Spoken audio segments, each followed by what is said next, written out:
gallons a day. And I'm like, that's a lot of water. So that's why we have a spillway, so it goes over the top after the day.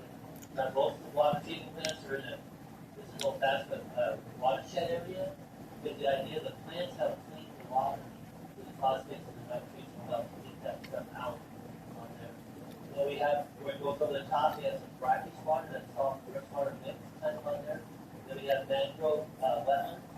Those are called hurricane plants. The trees are only about maybe 8 feet, 10 feet tall. But the roots go in saltwater mud, and they go down and come up to get oxygen. They're formed as snake now. So if we have a hurricane 3 or less, that's untouched. The roots hold the soil in place and cause the storm surge pretty much in that place. And a lot of places further south, we go down, their bars are protected. You can't go out and cut what's down.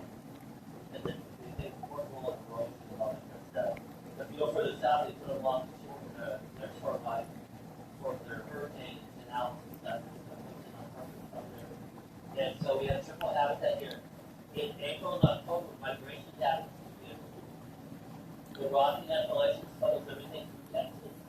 We go to Central America and South America.